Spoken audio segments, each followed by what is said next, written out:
Hello, everybody. Belatedly, here we are. We're a little bit late, and that's because I've been out for most of the day, and I came back and fed my cat. And my cat does what it always does if he wolfs his food down too quickly. He chucks it all up over the workshop floor. So comes and presents it to me as a gift. So I had to clean it up, and I thought I will give it another 20 minutes, and then I'll give him a little bit of food. No, he does the same. He just comes in all over the floor. So that's why I've been late. There's nothing wrong with him. He's just greedy. He's a glutton. Anyway, what do you do on Wednesday night? It's supposed to be a modelling show, but it's a bloke talking about his cat. Anyway, welcome to tonight's JMQs. And like I say, it's just me for tonight. Spence is off with Liz, and Drew's still not feeling it, so that's fine. We'll do something at some stage. We were going to have Mike Reeves of Phase Hanger Resin on tonight, but unfortunately Mike isn't well either. So Mike, if you're watching, get well soon, and we'll have you on the show at some stage. So what were we going to do tonight? Well, I thought we could talk about what we'll do is we will finish on air live tonight. We'll actually finish a project off. Yeah, so we'll try and get that done tonight. We'll run for the hour because I'm giving up I'm giving up Autumn Watch for you lot tonight. So, you know, I've made a sacrifice. So we will Mike, here he is. Michael says, "Hi Jonathan, sorry about feeling bad." No, honestly, Mike, not a problem at all. We will have you on at some stage. So what did I do today? Well, I've got the week off, so lucky old me. And I went to Cranmore today, which is the East Somerset Railway. So I had a jolly nice day there. I might put some pictures up at some stage. In fact, what will we do? Actually, we'll run, as they say in the business, we'll run some VT. Let's see what we can do here. Dum-ba-dum-ba-bum. No, we can't run it. Never mind. No, I thought we could run some video, but the video's not working. So anyway, so what are we going to be doing tonight? Well, what I thought we would try and finish this evening is my Italeri 24 scale Jeep, which I started. I was going to say I started that about 3 prime ministers ago, but that could have just been in the last week. So what we're going to do tonight is we are absolutely going to wrap this up completely, or as completely as I can. So let's have a look to see where we were. There's probably going to be a little bit of extra painting to be done, which we might not get done tonight, but we will. I say we, me. I mean, come round by all means and give me a hand. But we, as a collective entity, will try and get this wrapped up tonight. So I'm just getting all the little bits and pieces out here tonight. There's probably going to be some extra bits of painting that I won't get done tonight, but it's to get the whole model on its feet, and yeah, that's pretty much it. So we don't need that. So what we're left with here is essentially this. We've done all that. We've got the wing mirrors. We've got the steering wheel. That's it. That's all that needs doing. So what am I going to do? Right. What I'm going to do is I'm going to get my stiff brush out. wherever that's gone. Oh, that'll do. Toothbrush. So the first thing I'm going to do is just give these tires a quick scrub to get any of the remaining pigment mix that's been on there for about the last 6 months. So that's going to be wedded to it quite massively now. But we'll give that a go. Bearing in mind these are rubber tires. So we're going to, some of it is coming off, that's good. So we'll give those a little bit of a scrub. But then we're going to do something a little bit, it's a kind of magic. And what we'll do is, I think that's it, yeah. Right, fine. What we're going to do is we are going to get some pure matte black. He says, looking at his shelf to look for some matte black. That'll do. Dark rubber. Panzer Race's dark rubber. And what we've done here is we've painted those. We've given them like a wash of kind of pigment mix, watery pigment mix. And then what we're going to do now, that's too light.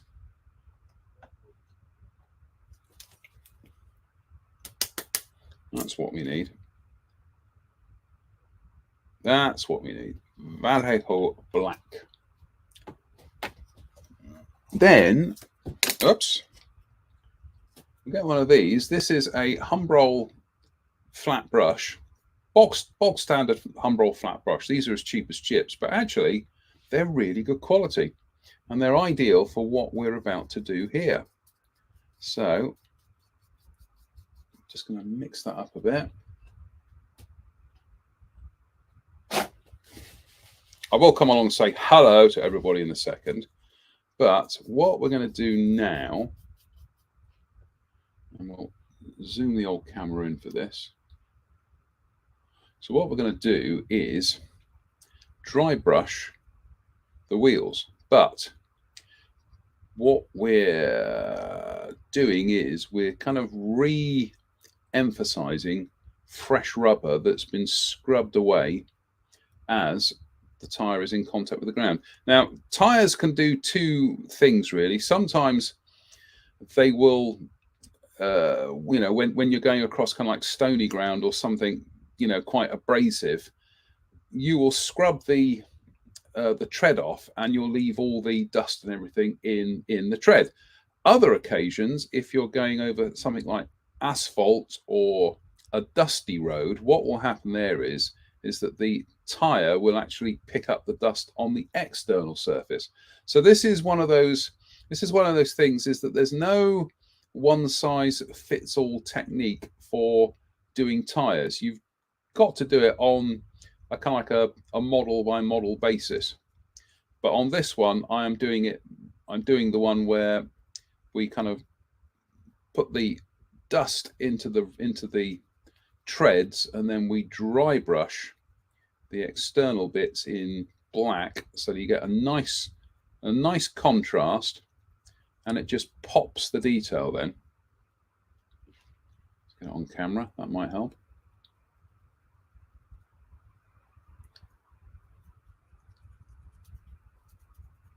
So I don't know if you can see, that's an untreated one, that's a treated one. So you can see how that has just started to pop it. That's the word we're using, pop. So we're going to do that for the next 5 minutes. Not exactly thrilling stuff, but modelling really is. It's not a spectator sport, I find. So let's get this on here. So it would be nice to try and get almost all of this model completed tonight, and actually, completed as far as I can, because it has frankly been sitting around this workshop for far too long, and I feel the need to set it free. And by set it free, I mean get it ready for Telford. So So there we go. You can see how it's just you're getting a nice bit of contrast here. Don't worry if you get some of the black onto the hub and everything, because that's fine. It just, if I'm going to do that deliberately, because again, it just imparts a nice feeling of wear on this. Now, of course, you're going to get people who say, well, tires aren't done like that. Somebody doesn't come along and paint them and then start doing this and dry brushing them and all this kind of thing. No, they don't. Absolutely, they don't. What we're trying to do here is sell an impression of reality rather than slavishly following how nature treats them. So there we go. I think that'll probably do for that one. That'll do for that. And as like I say, you can see that's what we started off with on the right. Sorry, that's what we started off on the left, and that's what we've got on the right now. And it has just really, lifted that detail and toned some of it back, but lifted it up in others. I'm just going to answer some comments and then we'll crack on for a bit more. So bear with.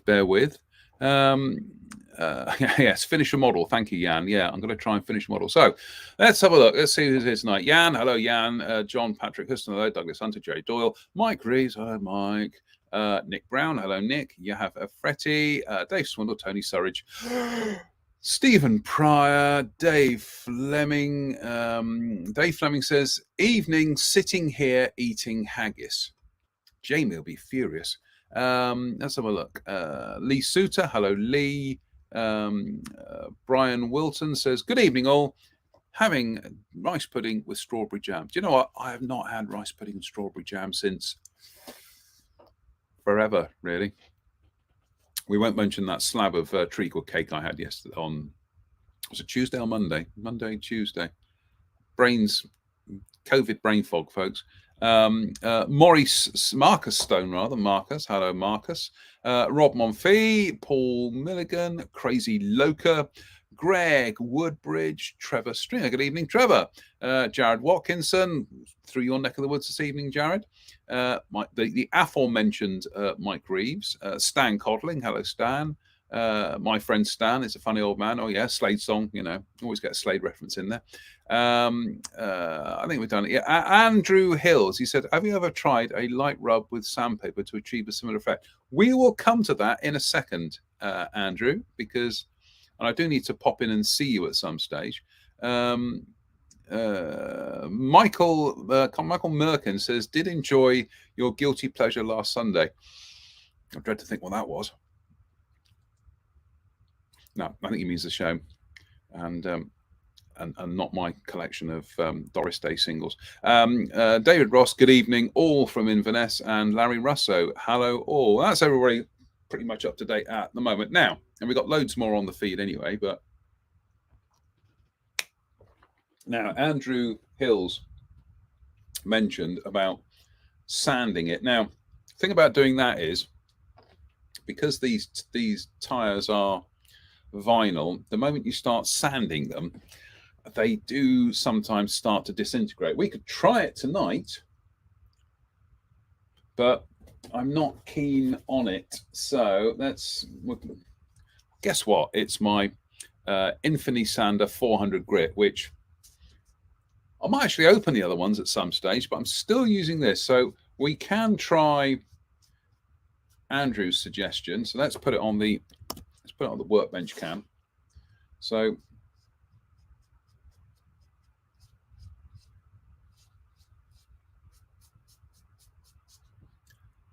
to be honest with you, it's not really doing anything. My worry is that once you start sanding vinyl, it will start to bubble, pill, a bit like when you put a wool jumper in the washing machine and it goes all bubbly, pilling they call it. Yeah, that's not working for me. So that's why I tend to stick to paint. If anybody else can make that technique work, please do shout.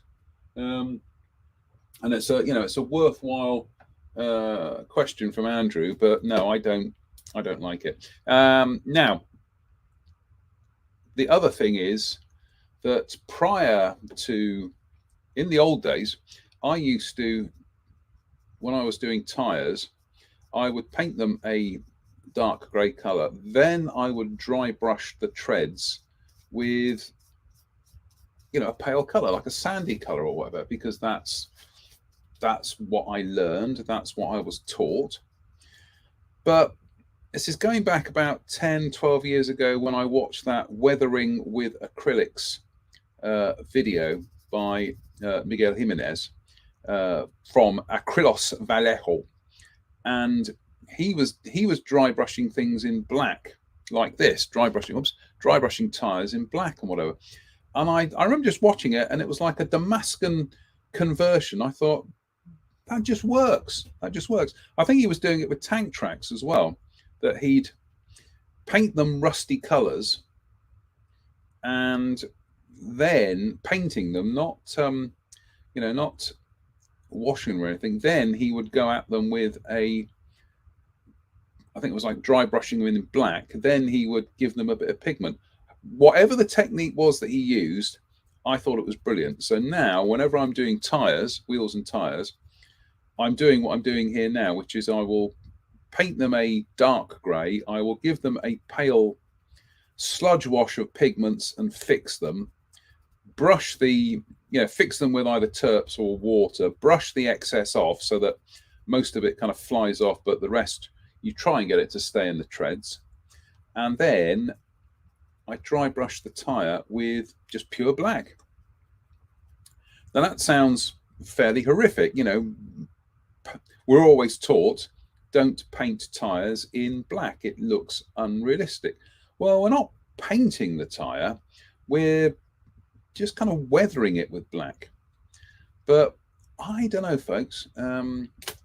That's the spare I've just done there, but well, I just think it looks better. Again, we've got two tyres here. So there's the one, that's the one we've painted. That's the one we haven't got around to weathering yet. So we'll try again. It's a technique that sometimes you might be building something where you do need to dry brush the tires in a paler color. As I say, it's not a one size fits all technique. So it does kind of vary, but there's nothing wrong with having, like a variety in your technique to make sure that not every model always looks the same. I think now this isn't a criticism, this is an observation, but I do think sometimes modelers can build things and they've got such a distinct style that everything kind of comes out looking not the same, but it just comes out looking like it's built to a formula. That's, like I say, that's not a criticism. Goodness me, these are people who are infinitely more talented than I am. Their failures would qualify as one of my successes. It's just like absolute geniuses. But I do think that, and sometimes even they do this, they vary the technique from model to model so that it just doesn't end up looking kind of cookie cutter kind of modeling, which I would say that's probably something inexperienced modelers do, or modelers who are kind of on a bit of a learning curve, is that they throw every technique at the model they're building, and thus they tend to end up looking, a bit samey. But as I say, not a criticism, it is an observation. So yeah, we'll just carry on dry brushing, starring Sid James and Barbara Windsor. And Kenneth Williams. No, you're dry brushing that tire far too much. Oh, cheeky. That's about as surreal as this show gets tonight.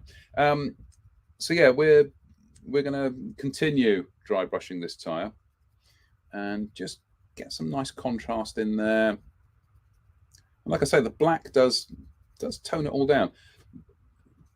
Black, this goes a bit far show now, but people think surely black is far too intense. It is, but we're using it to highlight detail. And in fact, I'm going to do this at some stage is I am going to paint a tyre in completely the wrong colour, then go back and dry brush it black to pop the detail and see what happens. That's certainly my go-to technique for doing tank tracks, is that I will paint tank tracks in a kind of like a buff colour. Sounds mad. I will paint tank tracks in a buff colour, then I will speckle them with kind of rusty tones and things. Then I will go at them with a dark grey or a black, and then finally some pencil lead. And what you end up with is, to my mind, what you end up with looks like the tank tracks in somewhere like the Tank Museum. If you look at them and you look at how the patina on them and how they weather, I think it's a great way of doing things. But like I say, some people won't like that technique, so fine, fair enough. What else are we going to do here? I get the feeling I masked these for a reason, and I've forgotten what the reason was. I think it's because I need to splash them with some mud or something. So, okay, we'll do that at some stage. What else can we do whilst we're here? We'll probably dry brush the instrument cluster, dashboard, call it what you will, but not too much. Just a bit of black to, yeah, that's fine. I'm just seeing what needed to be done on this. Not much. That's pretty much it, really. Might go into the might go in and just put a little bit of black in there again, just to kind of catch some of the detail and add a little bit of contrast, but not too much. I think that'll do it.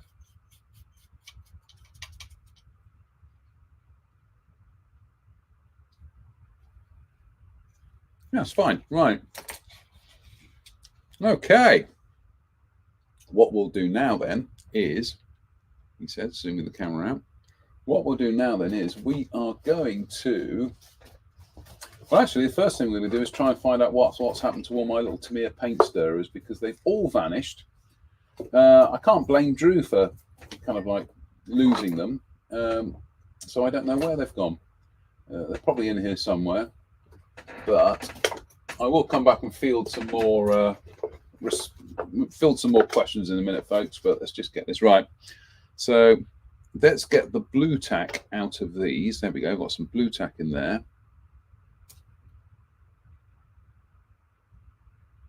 Oh, blimey. Top tip, don't leave blue tack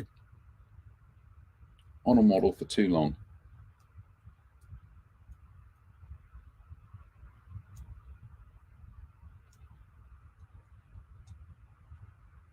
I'll do. I'm also, this is where I'm trying to be a little bit pragmatic, is a good word, is in the past, I would have been weathering the inside of this wheel, and I'd have been doing things and trying to make it all look fancy schmancy. To be honest with you, you're not going to see it. This is a display model for the hobby company stand at Telford. Even the punters are not going to see that. I know it sounds like a bit of a dodge, but I think sometimes when you're building things, unless you're putting it into a competition, if it's just for yourself or a display model or whatever, you can cheat and you can save time by not bothering with things, not bothering to go over the top with things that frankly people aren't going to see. Verlinden was the master at that. He wouldn't even, he was doing stuff for books, but he wouldn't even bother painting half the things sometimes. If they weren't going to be seen, he didn't paint it. And I think Spencer has got that story with the M1 Abrams, that there are whole sections of the track on whatever where if you actually have a look up into it, it's not painted, or it's painted, but he hasn't bothered painting it properly. I say painting it properly. He hasn't painted it to the standard of the rest of the model. Why would he? He was on a deadline and it just needed to be done, and that was it. So that's the approach I'm doing with this one today. think we will. Are we going to glue them? Yes, we are. The old super glue. So yeah, I think we can disappear up our own universe, trying to do everything on a model perfectly. And I think we've all done it. We've built something. We've spent hours meticulously painting and weathering and detailing something, and then when you actually get to the finished model, it's like, well, nobody can see it. I can't see it. Nobody else can see it. I could have built another model in the time I was kind of like pruning around with that. So just get this in there. So say again on this, I've done a little bit of weathering on the underside, and I probably would go in there with the little black dry brush and do some bits and pieces. But again, to be honest, actually, yeah, we'll do that. We'll prove a point. I am going to get some olive drab. Olive drab, folks. Come on. Where's my olive drab? Oh, look at this stuff. That's Vallejo acrylic olive drab 73608. I love this stuff. This is my favorite kind of take on olive drab. I think it's just a beautifully desaturated kind of desaturated kind of brownish color. I think it's gorgeous. It is my go-to.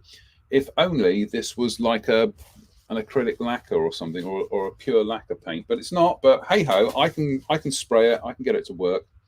So what we're going to do here is we've mixed that up a bit there. It's a bit thin, but never mind. I'm just going to add a little bit of black to it. Probably a bit too much, but I'm not going to worry. And what we're going to do is, again, this is on the underside of the model. Nobody's going to see this. This is going to go to the hobby company. It's going to be used at Telford and other shows. Nobody's going to see the underside of this, but I like to at least do it so that, you know, I know I've completed the model to a certain level of personal satisfaction. But all I'm doing here is I'm just going at the suspension units. Just needs a bit more paint taken off there, I think. I will come back to your comments in a minute, folks. Don't worry, this isn't going to be a monologue. Well, it is, but you know what I mean. So yeah, so we're just going in there and just, there we go. We're trying to pick out some of that detail there. Again, we're kind of establishing a bit of contrast between you've got the olive color, which is dark. You've got the weathering color, which is light. Then what we're doing here is we're just kind of putting a darker color back in, so which is slightly darker than the olive drab, but obviously slightly darker than the olive drab and considerably darker than the sand color. So it's all about contrast. But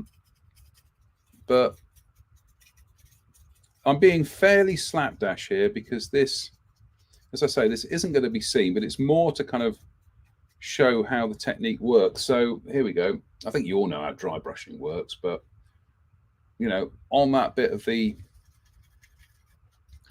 axle there and where the drive shaft is, that's all I've done is I've just popped that out, and it's just, so you've got the contrast between the highlight color, which is actually darker, the base color, and the weathering color, which is very pale. I don't know what we call that. We just call it dry brushing and washing, really. That's all it is. It's nothing different to what Verlinden did 40, 50 years ago and what Shep Payne did. All we're doing is we're just kind of slightly changing the color order.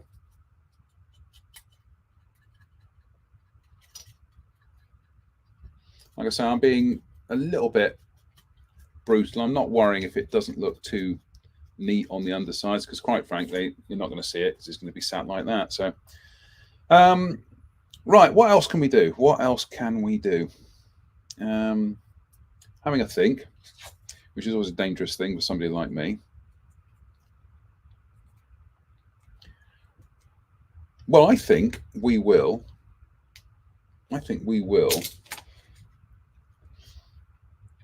deal with the dashboard, and what we'll do there is we'll put some gloss varnish into there and get that looking a bit spanky. But I'm going to deal with correspondence first of all, because I like to get you lot involved. There we go. Peter Arthur says, I try to make the tyre contact area slightly darker than the sidewall areas for vehicles or armour. That's exactly it, Peter. It's one of those things that the moment I tried it, I thought, that's it, it works. But there are some subjects where I find I still need to go back to having lighter colours on contact areas. So it's, like I say, it's not a one size fits all kind of solution or technique, but variations of it do work. And what have we got here? John Alex Scale Modeling says, here we go. He says, those are looking great. I need to try that. And Bernard Breslaw. Oh, come on, Sid. Yeah, spent too much time watching Carry On films. Yeah, it works as a technique. It really does. Jim Altergott says, JM, is that the Dragon armored Jeep? No, Jim, it's not. The Dragon armored Jeep is still sat up on the shelf there. I might even go and get it in a minute and show you where we are with it. I'm also just noticing that my armor P51 is on the shelf in here. There's a couple of models in the shelf in here that really should be in the display cabinet. And there's some models in the display cabinet that shouldn't be in there. Anyway, so they're safe. They're up there on the they're up there and out of the way. I'm just going to go and look to see where that Dragon Jeep is. Yeah, I can see it up on the shelf there. What happened with that, you're all asking? Right, I'll tell you. I started that 3 years ago. Whisper it. 3 years ago. I was enjoying it right up until the point where I started trying to use the photo etch, and then I stopped enjoying it because the photo etch didn't match the illustrations. In the illustrations, the armor, we'll show you in a second, the armor screen didn't match the three views. Each of the three views has got a different armor screen. We'll come to it. Don't worry, we'll come to it. But essentially, I lost it. Not lost it to a kind of like a sense of putting my boot on the model, but I just thought, I don't want to spend any more time building something where there just doesn't seem to have been a great deal of, I'm not going to even say care. It's beautifully put together, but just not. It's almost as if there are like 3 or 4 different teams working on it, and they didn't kind of consult with each other. It's a shame. Dragon are brilliant. They're do great kits, but sometimes they absolutely do your head in with the way that they just, I don't know, they just, I'm trying to think of what, I can't think what the word is I'm trying to use, but yeah, they just sky the ball over the crossbar. That's probably the best way of describing it. They're a very good team. They can play beautiful football, all of that, but when it comes to penalties, whoop, over the bar. Right, what we're going to do here, more techniques. So I'm just trying to find where my flecking stiletto is. That's the thing I use for flecking, for weathering. Oh, there it is. Safety tip, I put it in a great big cork. And, okay. We are going to look for one of our weathering paintbrushes, which is, just having a look actually, bear with. We'll try one of those, and we'll try one of,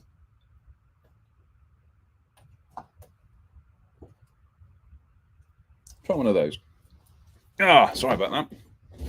Just 2 bog standard cheapo Humbrol brushes. And what we're going to use is, I'm just having a look here.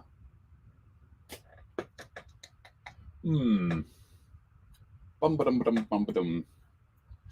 What am I going to use for this? I need a sand color, but got every color under the sun up here, folks, and I can't seem to find one that I like the look of. Unbelievable.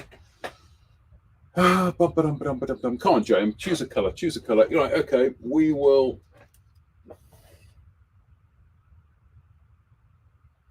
Light olive green, do you want to use that? That's one of the dry brushing colors. No, we won't use a dry brushing color. We will use, oh, come on, dum-ba-dum. German camouflage beige, that'll do. That's fine. All we want is something that we can mix up, and essentially that's perfect. That's perfect. Top tip, folks, don't have too many paints. It just confuses you. You don't get anything built because you spend most of the time arranging the paints and everything. It's the worst thing I ever did was get loads and loads of paints. I mean, it's the best thing I ever did for the model retailers I bought them from, because they made a fortune out of me. But in terms of me thinking, God, I have all these paints, I'll be able to sit there and go, do you know what? Tonight I need a light olive stone mud. Oh, I've got just the paint for it. No, it doesn't work that way. Too much choice. It's a bit like me in front of a cake counter in a cafe. Too much choice. I just need bang. I need somebody to say, I bought you a scone. Brilliant. Thank you. Right. Here we go. Let's. So what we're going to do is.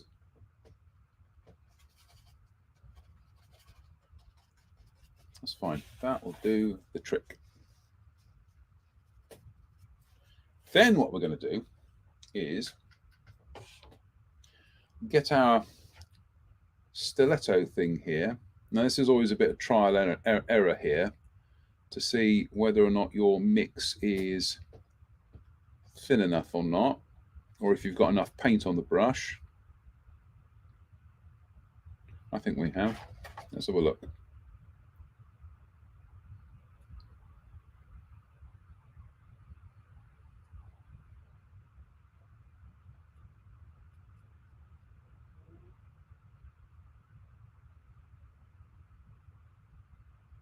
Now you could do this with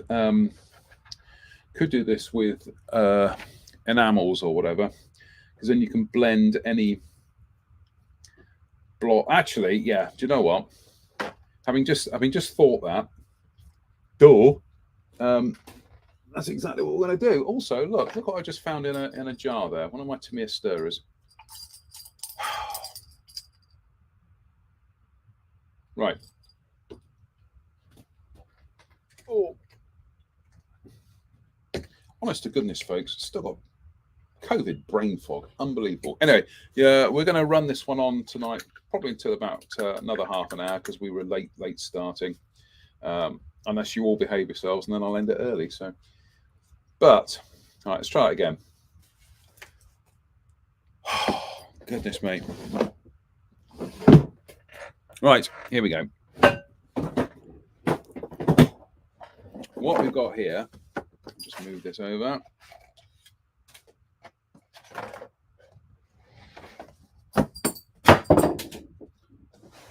Yeah, don't worry about that. It's just turpentine landing on the floor, but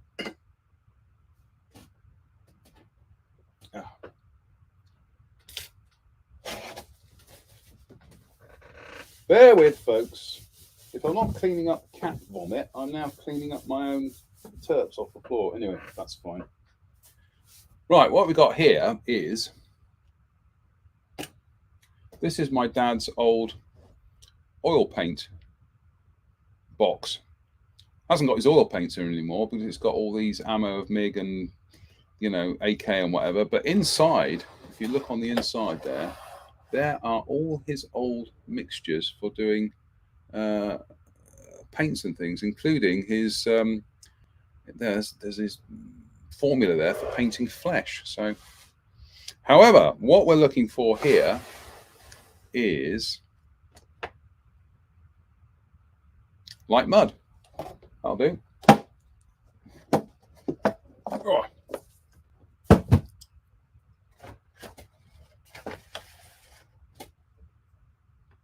So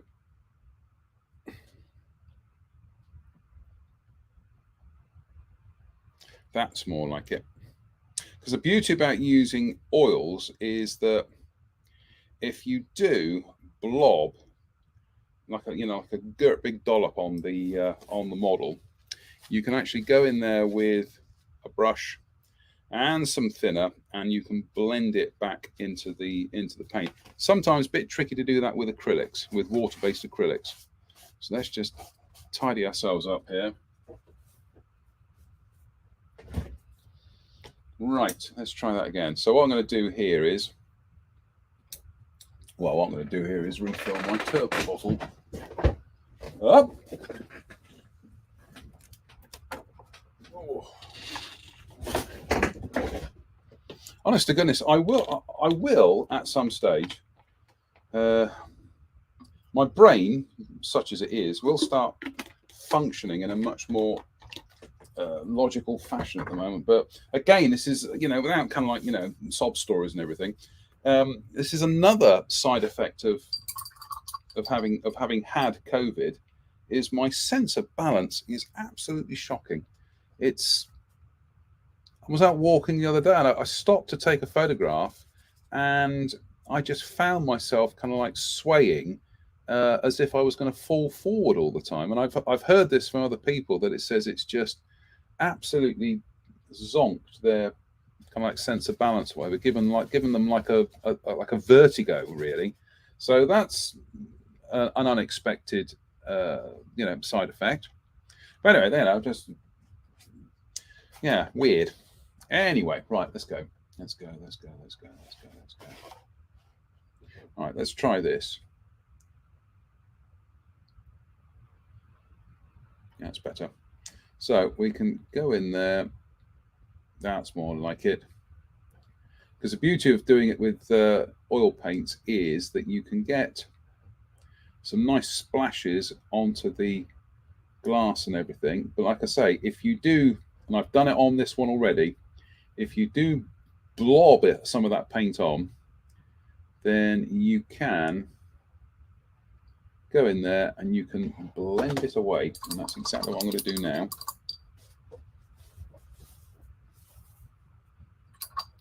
So we just get a nice, one of my nice Pro Arte brushes. And then what we can do is, so we've got some quite big blobs just down there. So what we can do is just go in there and very gently just blend them out like this.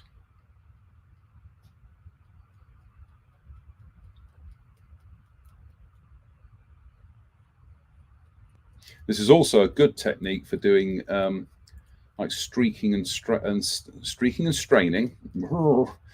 streaking and staining as well. But that's probably about as much as I need to do on that. Yeah, I think that'll do. I think what we'll do is, actually, we'll do some on the back side of this, for the simple reason that if this Jeep has been driven along with the windscreen down for any given period of time, whereupon the troops realised they were getting covered in mud and then put it back up, you may just get bits of it, bits of mud on the, on the inside as well. So that's what we're going to do. Just lost my, I've lost my brush here. Oh, there it is.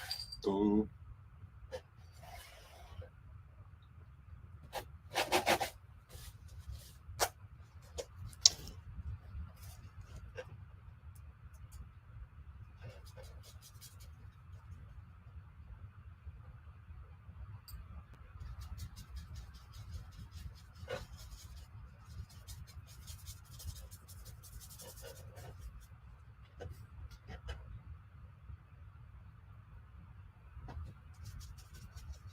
Right, let's just get that.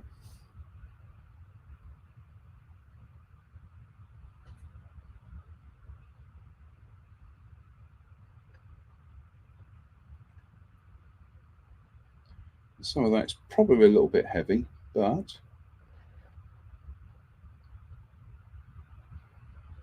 not going to worry about that, because what we'll do then is we'll just get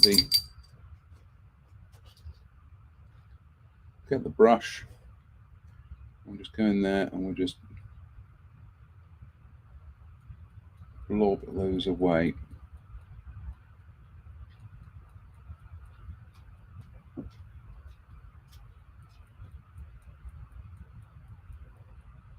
Icky Pop has come in here to join us.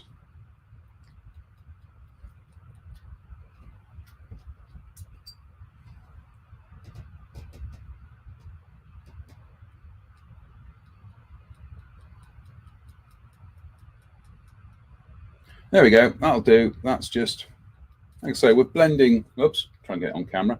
We're just blending some of those splashes away. So what we'll do this now, because I know you can't wait to see what the final result is. So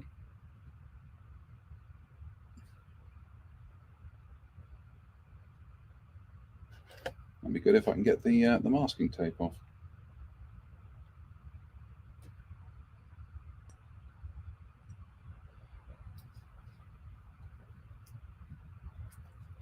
And I know this will be one of those models that I'll finish it and I'll look at it and I'll think,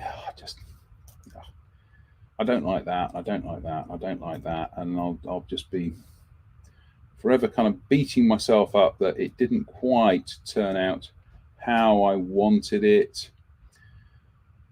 And then what will happen is I'll pack it away, probably ready for a show, and then by the time I get round to unpacking it and putting it on display, I will have forgotten what it was about it I didn't like. And I think that happens so often with our models, that we can be so wrapped up in them and we can be so in the moment with what we think is wrong with them, that the moment we have a little bit of separation, probably not even looking at it helps. And then the moment we do that, we come back to it, we look at it and we go, I've completely forgotten what I didn't like. So there we go. We've got our muddy windscreen, such as it is. So I'm running out of space here. Huge workbench here. I'm running out of space. So what we'll also do while we're at it, whilst we've got the flecking brush out, actually we're going to change brushes. We're going to use that one. We're also going to put some splashes and things up the side of the vehicle. So these are almost the finishing touches now. I got a little bit of detail painting to do, but I'm just gonna crack on with it.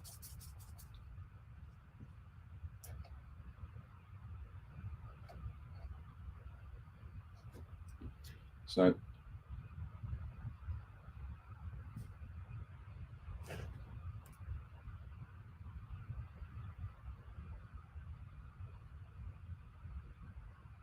what you're trying to do is you just go and look at your own car. You'll see where mud and mud splashes tend to accumulate. And so what I've done there is I've got some on the tyre there, but that's easily fixed because that'll just brush off like that. Funny thing is, I was looking at my car the other day, and where I'd been driving through somewhere and I'd had some splashes come up, I actually had mud splashes on the tyres as well as on the actual car itself, which was, I took a photograph of it and I thought, I'll make a mental note of that, because, and a physical note, because this is prime kind of weathering reference material. But I don't want to repeat that error there. So what I'm going to do is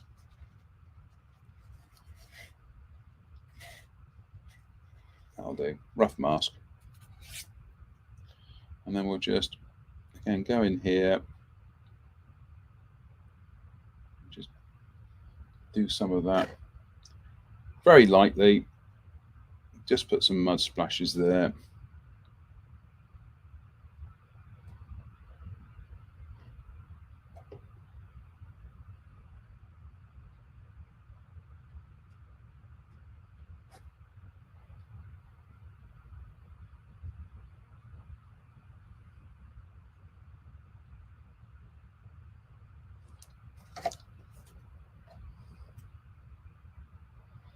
it's absolutely so. It's so not fine, but you know what I mean. It's so subliminal that I can barely see what it is I've done. But I'd rather that than it just looking a bit too comical. And then what we'll do is we'll just, oops, daisy, oops. We'll do some on the back end as well. That's more like it.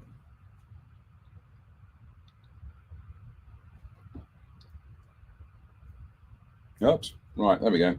That was a bit dramatic, but I'm not going to worry about it because I can go in there and fix that.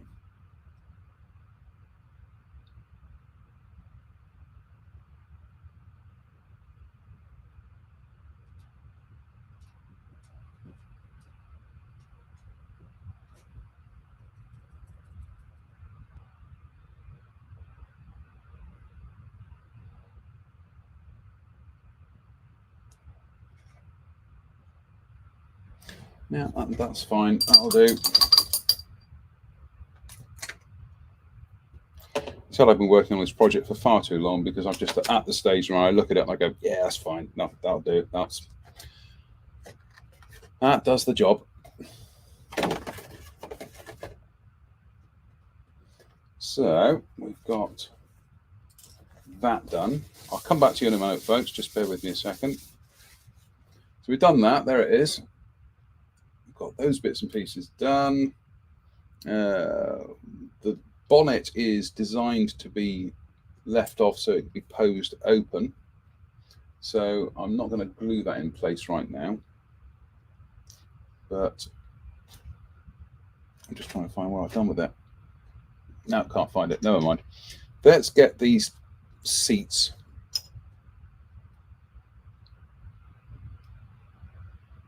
Let's get these seats glued on. And then we can start to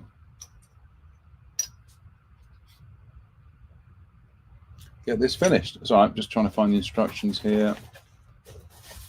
Well, whilst I'm doing that, let's bring you all back in and we'll try and work out where these bits and pieces go. Italy, of course, rather helpfully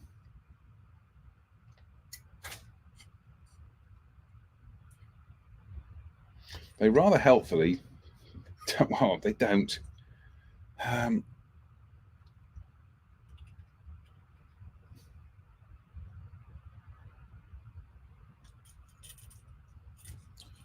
They give you things to kind of, you know, show you where these things go, but they don't really show you where these things go. So, I mean, you've got two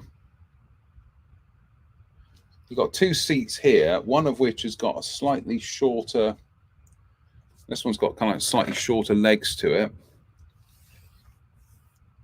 but they really don't give you a clue apart from, you know, where these parts locate. Nothing. It's absolutely left to chance. All right, there you go. Right, fine, figured it out now. Yeah, right, okay, let's get that done. Let's show you what we're doing. What are we up to? Oh, do you know what? That might help. I might need to go and plug my Mac in a minute because I rather foolishly forgot to charge it. So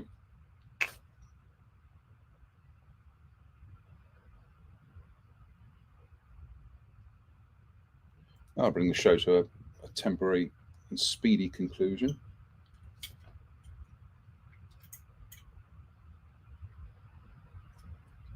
Aha, that makes sense now.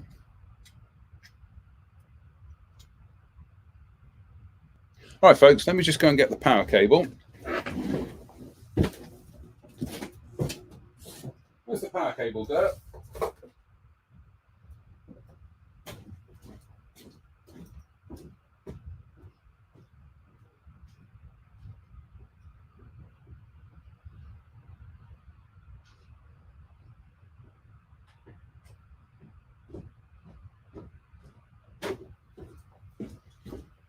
Ay, ay, ay.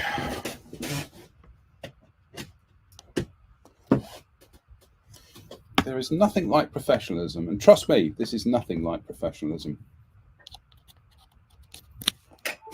There we go. We have power again. So we will get these in.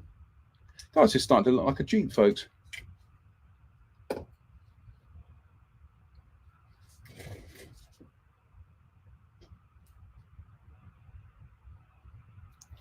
Goodness me, this super glue is getting a bit.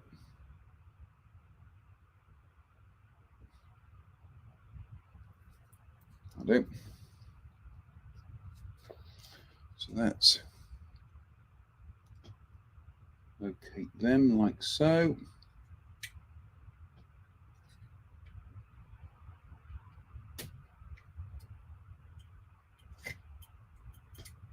Yep, fine. Then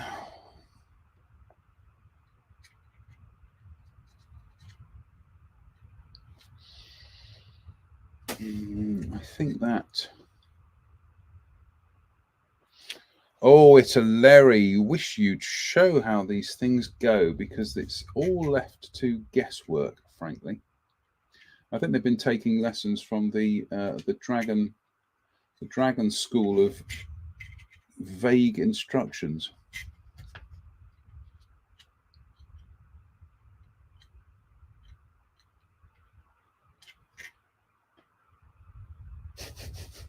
I can't figure out how that fits. It's showing it.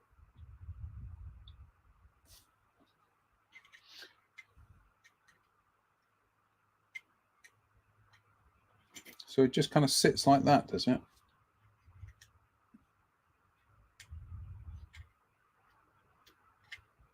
Fine. Fine, that's what we'll do. All right, folks, so we'll come to your comments in a second. Don't worry, I'm going to shut you out of the conversation.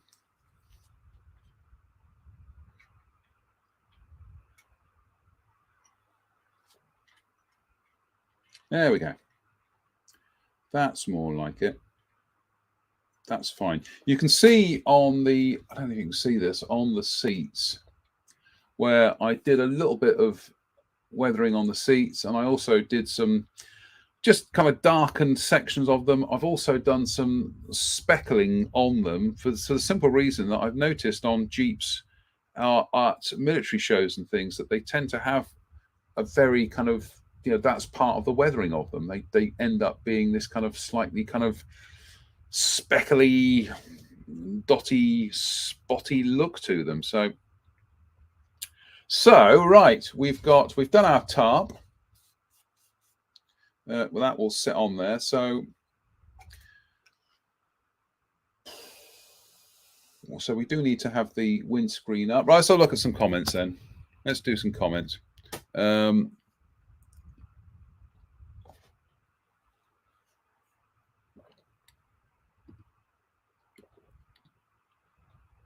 As well, Jim Aldecott says Monday was St. Crispin's Day. Is that a day marked on calendars in Britain?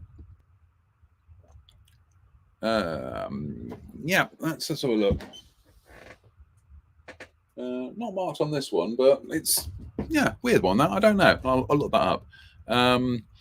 Dave Fleming says, let's just have a look. Dave Fleming says, dry brushing in. I've lost where that comment was. Dry brushing in a darker colour. That's a new one. I think it was Dave. It's not. It's not. I've just. Yeah, Dave Fleming. There we go. Dry brushing a darker colour. That's a new one. It is and it isn't, Dave. I mean, blimey. Again, that goes back to Verlinden. I think we all tend to think that when you're dry brushing, you dry brush lighter colours to make things pop out. But it does work the other way. You can dry brush darker colours in the same way, and yeah, it works. Trust me, it works. And let's just have a quick look through some of the other comments. Yeah, I'm going to go and get that armoured Jeep in a minute, Jim. So. So John Patrick Huston, whoops. Yeah, that was that was a whoops.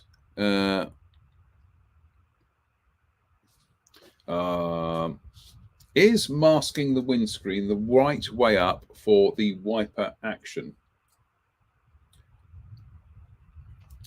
Yes, Rob, because on a Jeep, the wipers sit at the top. They sit up there, so they wipe downwards. Oops, there we go. They wipe downwards. So trust me, I'm looking at the instructions, and the instructions show the wipers go at the top, and there's the color diagram. The wipers go at the top, so they do wipe. They wipe downwards like that. So yeah, thanks for that, Rob. Throwing that one in. Right, here's a good one. MF Doomer TV says, would you consider doing a presentation on how to layer differing paint types on top of one another? I can't seem to find any useful information on this subject, and I'm struggling. Cheers. Okay, different paint types. What are we talking about? You know, kind of like lacquers on top of acrylics, or acrylics on top of lacquers, or clarify, and we can do something. We can certainly do something. Yeah. Let me know exactly what you mean there, MF, and then we can come along and talk about it. So let's have a look. Spencer says, "Evening, John. I hope you're well." Yeah, I'm all right, Spence. I'm just very tired. This is the thing I haven't quite isn't quite got to grips with, is how COVID has just left me. You know, like I say, I have energetic spells, but then once that energy is gone, that's it. It's like that. I went walking with a friend of mine on, was it Monday or Tuesday? I can't remember. It might have been Tuesday, and we went down on the coast near Bridgewater, and we were walking around there, and he just kept turning around and saying, "Come on, hurry up, hurry up, hurry up!" And I was absolutely. I thought I was doing a good pace, but I was really struggling. And we ended up doing 6.5 miles, which is good. But God, no, it was horrible. It really was.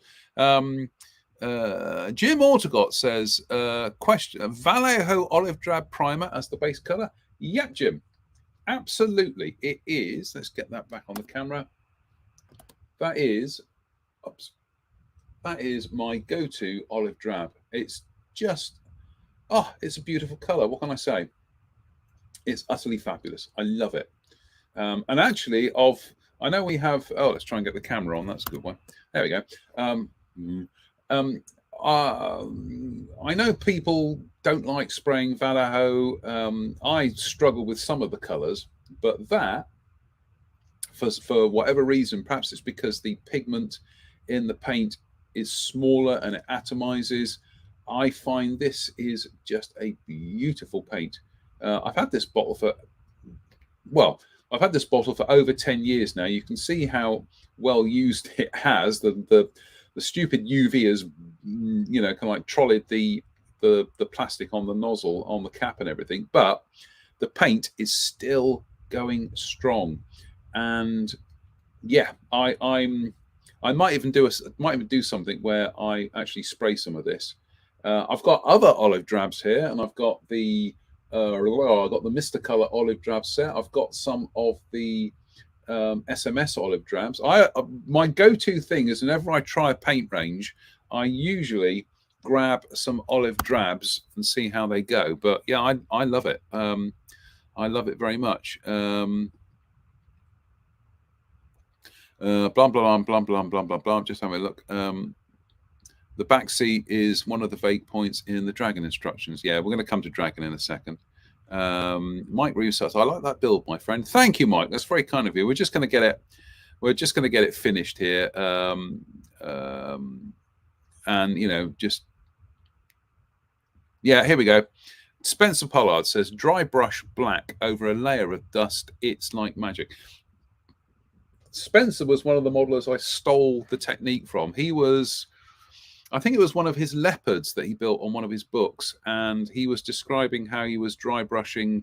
He painted it, then he was dry brushing kind of olive drab or something on it. Then he said he used dry brushing pure black, and I just remember thinking, man's lost his mind. Dry brushing pure black. I tried it. It works. It's a fantastic. Okay, I tell you what. MF says, yeah, layering enamels, lacquers, and acrylics in any sort of orders. I'm with you. We'll do that. We will do that. We'll try and do something where we, yeah, I know where you're coming from. So that is what we'll do. Now, I'm just conscious of the fact that we were talking earlier about you can spend an inordinate amount of time working on something, and then ultimately you're not going to see it on the finished model. And I've done it with this Jeep. Now let's go back to the workshop camera. So I painted the engine. I kind of did some weathering on it, or something, just to make it look interesting. But I'm beginning to think that I should have just painted it olive drab and be done with it, because when this is on, I mean, unless I can pose it half open like that, I don't know.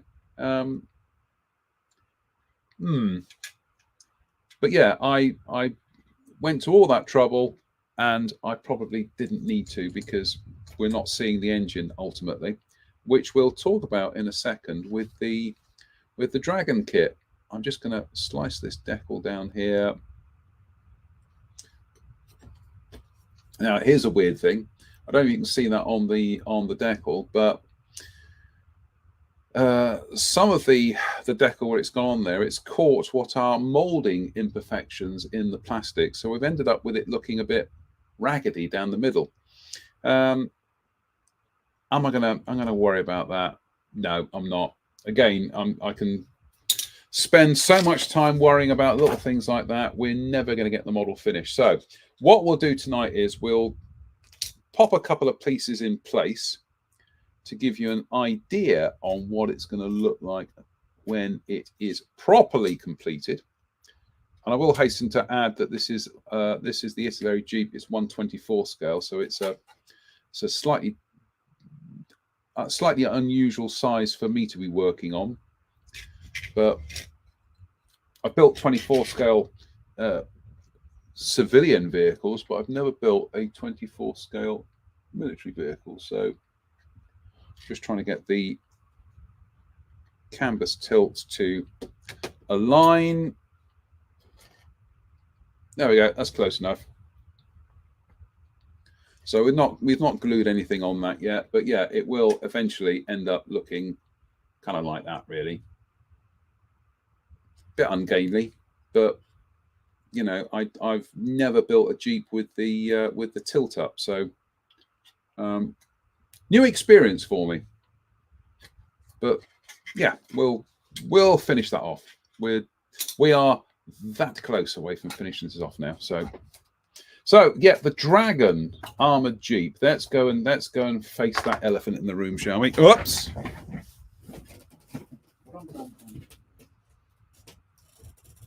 Yep.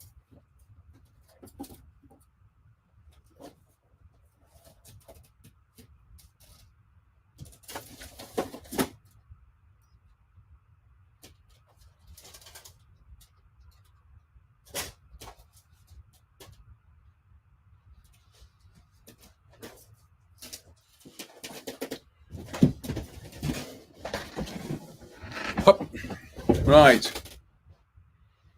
If you look at my new KTM, it's the last chassis, wheels, and bumper are all dry brushed with black over a layer of dust. Yep. It's a great technique. It really is. It really is a great technique, and it is worth trying out. If you don't try these things, you never know. So, right, the Dragon Jeep. Oh yes. This is another one which I'm gonna look at it and think, well, why did that stall? Because it's close to being finished. So, well, indeed, why did that stall? We were that close to it being finished. Right, let's zoom in.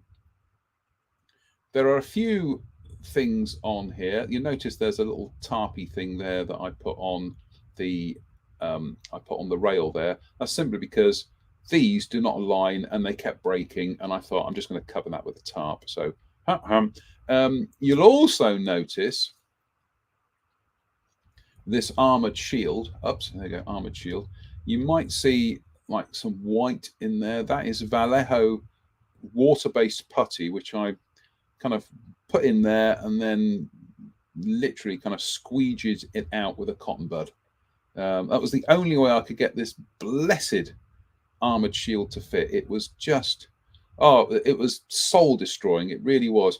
I'm not even sure it should actually sit on the inside of the vehicle. It wasn't going to fit any other way.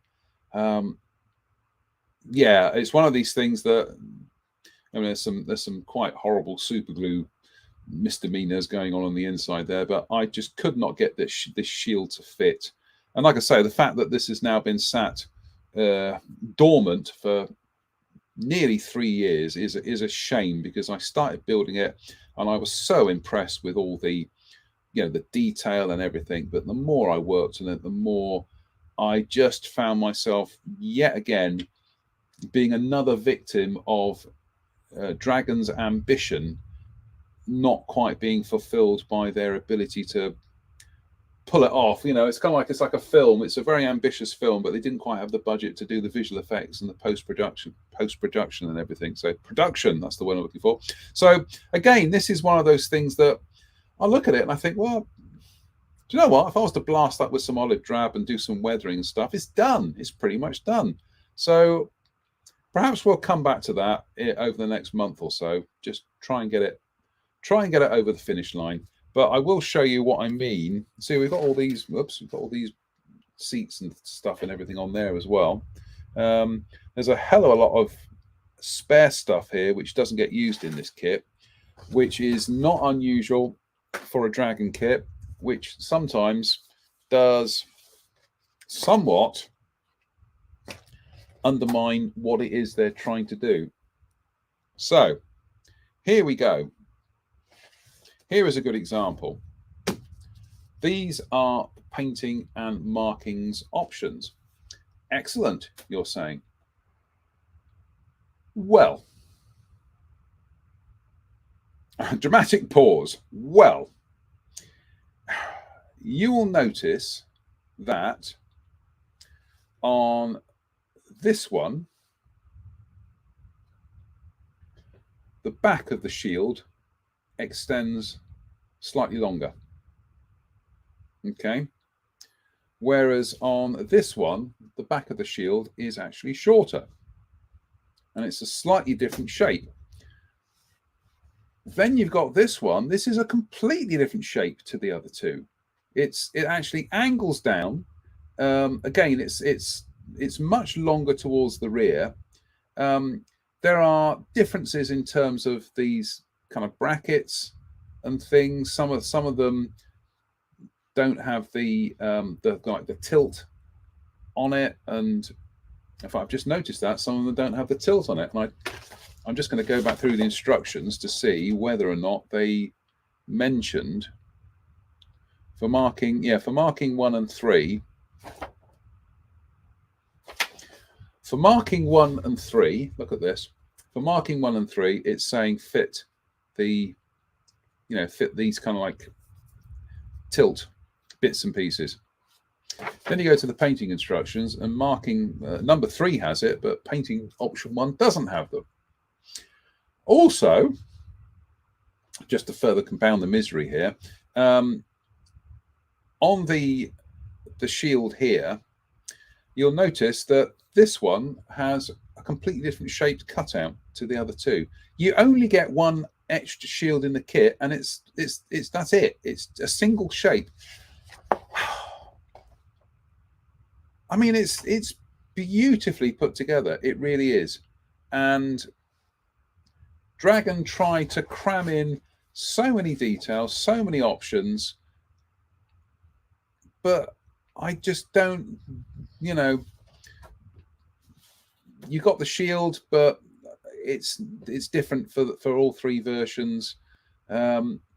It's just bizarre why they kind of, I don't know what the word is I'm looking for. Why they just don't seem able to get it over the finish line, really. It's disappointing because, like I say, they're clearly a company with a lot of skill, a lot of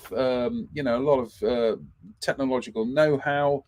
When they're on form, their stuff is beautiful.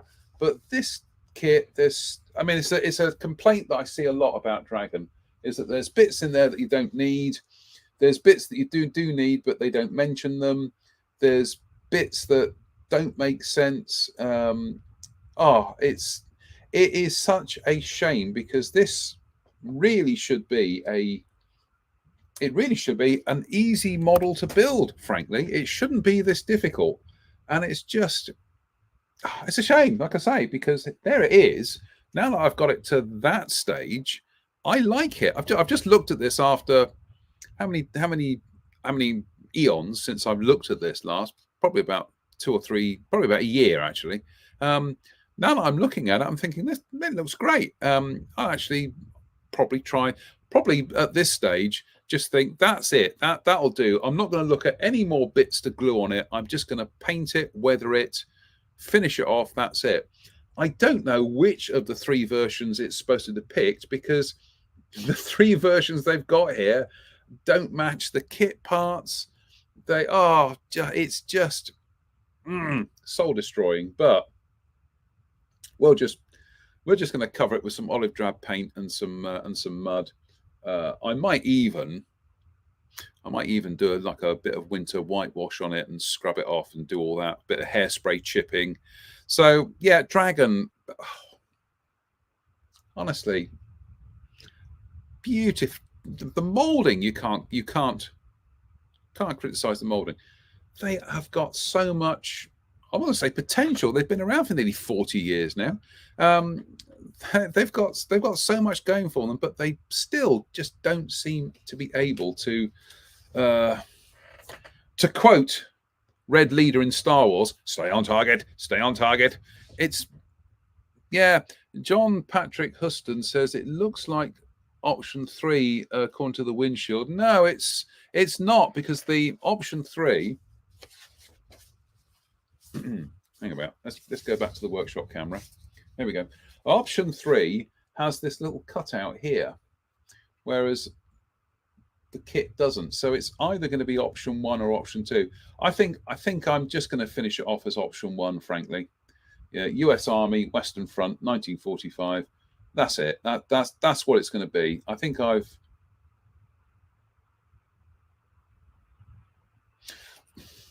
you see, oh God, honestly, this is where I do lose the will to live here, because I've actually put the twin bazookas on there because I like them and I thought they're going to look cool. But then, like I say, now I've noticed that I've done that, but option 3 has that cutout on the blast shield. It's the armored shield, rather. It's going to be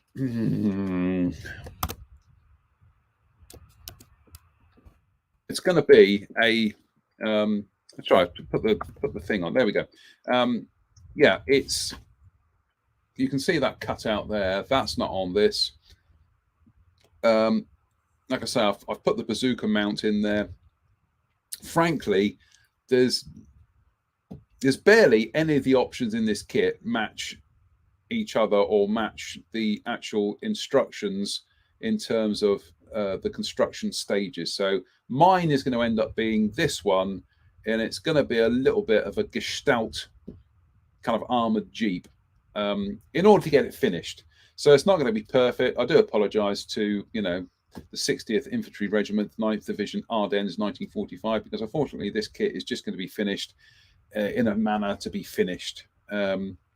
It's just going to be my model, not necessarily representing a real life vehicle. The other thing I'm just going to quickly show you here is that even on these illustrations, the headlights change from view to view. It's like these have been drawn by different people. It's really bizarre. And I don't like having a downer on a kit, and I especially don't like having a downer on a dragon kit, because like I say, they do some really beautiful stuff. But oh my goodness me, it's maddening that you're having to kind of you're able to come up with a nice looking model despite them, not in spite of, in spite of them rather, not because of them. It's frustrating. And I know sometimes we do option 4, says John Patrick Huston. I know sometimes we can all be a bit happy clappy on this show. It looks like we don't like criticizing. This is one of the things I hear. I don't like people do this stuff. They don't like criticizing models because their free supply of models will dry up or something. Well, I like to think that manufacturers are, mature enough to accept constructive criticism. And the constructive criticism here is that the instructions and the kit parts do not match. That's the problem. I was just going to say, do option 4. Yeah, Michael Merkin says field modification. Well, these are all field modifications, but the thing is if you're doing a kit of it, you can't kind of have different modifications in the drawings without mentioning what is going on there. Why are there different modifications? Why is the kit trying to? It's showing you the modifications, but it's only providing you with with one part. I can understand it if there were 3 photo etched shields in here, so that you can do all this. If you're only going to provide one shield, just provide one marking option. It's it is frustrating because Dragon are they do some beautiful models, and I've built a number of their things down the years, and they can do it. But it's if you Google Dragon instructions, it tends to be people tearing their hair out because they're trying to build something and they can't get it to kind of match what Dragon are showing. So, like I say, there's a little bit of criticism there, but I think, and if anybody wanted to contest that, you can match it by showing the drawings and the instructions and everything that it doesn't match, essentially. I don't want to harp on about it, but beautiful kit, terrible instructions. Anyway, we're coming at 9 o'clock. That's it. That's your cutoff point. Because you've got better things to do. I've got a ghost story show to prep now. No rest of the wicked. We should be back on Sunday, fingers crossed. Bearing in mind, though, on Sunday, I will be coming back from Minehead on a steam train doing ghost stories. So we might be slightly pushed to do a show on Sunday. If we can't do a show on Sunday, we'll try and do an extra one before then. So you'll get an extra helping. Just don't wolf it down too quickly. So yeah, here we go. Jim's got it. Dragon makes many errors regarding their instructions. This one is the worst. It's annoying. Please, Dragon, we love your kits. It's just anyway. So hopefully by the end of the week, if you keep your eye on the timeline, we'll certainly have it. Fingers crossed, we'll have the Jeep all wrapped up. Not quite so many problems with that, I have to say. Thank you, Italeri. That's really straightforward in terms of their instructions. It's just sometimes they don't show you clearly how something actually locks into place. But yeah. So we're going to get that finished. So this will, hook or by crook, that'll be finished by the end of the week. And actually, that's a nice little bit of nice illustration there of the differences between 24 scale and 35th scale. I mean, obviously they're bigger, but these Jeeps are small. These Jeeps are far away. But yeah, we'll certainly get the Italeri one done. I'm not saying we're going to do anything with the Dragon one, but I would like to get that finished at some stage so that it's not sat in my workshop looking at me like the ghost of Christmas past, future, present, you name it. Anyway, on that note, that is it for tonight. Like I say, we'll be back possibly at the weekend or sometime before, but we're not doing a show on Sunday. Let's put it that way. Herman says, "Where again are the ghost stories?" The ghost stories are on Facebook, Herman, and they are. If you look for a Facebook page called Sunday Night Ghost Stories, I'm so modest. I'm not going to show you a picture of what the Facebook page looks like, but it's called Sunday Night Ghost Stories anyway. And yeah, so fingers crossed, we'll see what we can do for the weekend. But until then, carry on building, just build things. I was writing in my, I said, yeah, I know, I said I finish in about half an hour ago. I'm going to finish now. I was writing my op-ed for Brett's magazine, Model Airplane International, today. I'm not going to tell you what I wrote, but the gist of it was I did mention this thing about when people say that they're stuck in a rut, that it's like, or build something different, or do this, that, which I understand that, because that's something I say to people and they go, no, it's not a case of building anything. I just don't want to build anything, you see.